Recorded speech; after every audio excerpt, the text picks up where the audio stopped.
Even as a werewolf, you can't save the world alone. Werewolf the Apocalypse is a tabletop RPG where you play as werewolves and sometimes other shifters. As a werewolf, you can regenerate lost limbs, step through mirrors into the spirit world, and crumple a car like aluminum foil. But to defeat the worm, the insane cosmic force of destruction, you'll need allies. Because unlike other TTRPGs, Werewolf has a built-in ending. Whether you save reality, or all of existence comes to an end. The 13 main factions of Garou differ radically in their philosophies and cultural backgrounds. To unite them, you need to understand their cultural values, to meet them on their own terms rather than your own. I'm your host Arrkay, and shifting to Krenos to learn more about humanity is culturally effed.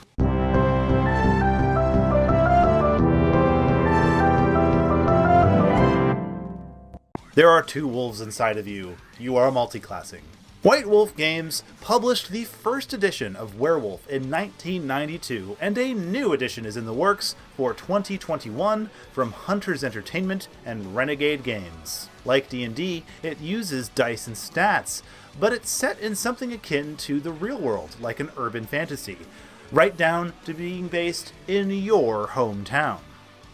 Your badass werewolf warrior wizard battles megacorps and mutant demons. While punching bullies and monsters can be cathartic, reality's only hope is for the world's shifters to unite for their common good.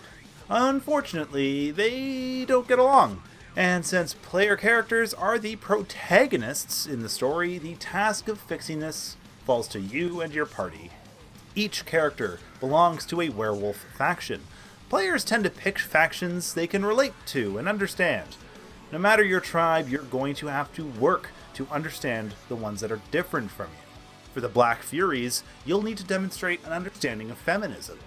For Glasswalkers, you'll have to understand the values of open source culture.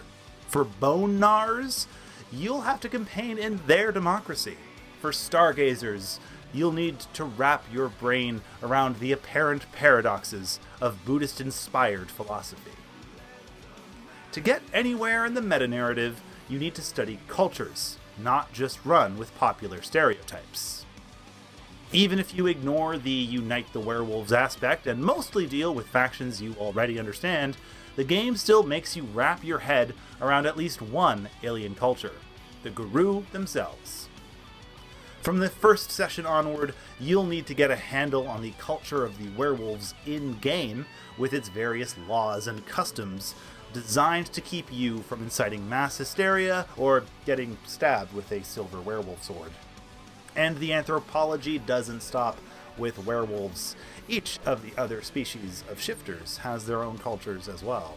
Want to convince the Kitsune to join your cause? You better brush up on your anime. You'll need to navigate constantly shifting landscapes of in-groups versus out-groups and truth versus politeness.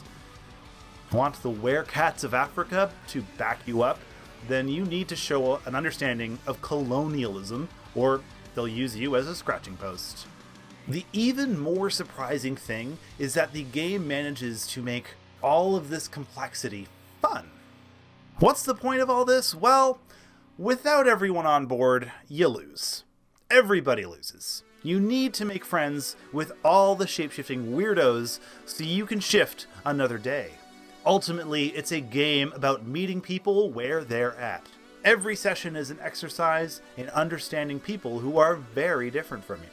And like so many aspects of tabletop RPGs, these lessons give you bonuses in real life too. Often in life, our biggest challenges aren't physical, they're interpersonal. You're living on a planet with not just 13 types of people, but 8 billion types of people. The better we can learn to relate to each other, the more we can work together to save the world. Werewolf the Apocalypse transforms you into a 9-foot lycanthrope because that perspective helps you learn this lesson. This episode was written by Tempo, our very tame novelist. If you're interested in supporting our pack's struggle against the privations of the worm, you can pledge on Patreon. I am your host, Arrkay,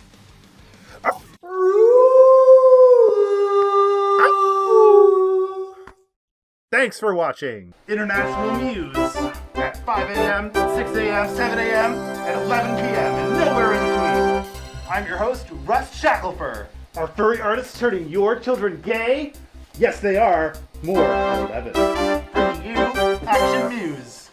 This just in, Pursuit Parade ends up forming V formation and flying north when the head of the parade turns out to be a goose. More at 11. Recent studies show that by hitting the notification bell, you are 100% more likely to be notified when a new Culturally Up video comes out. More at 11.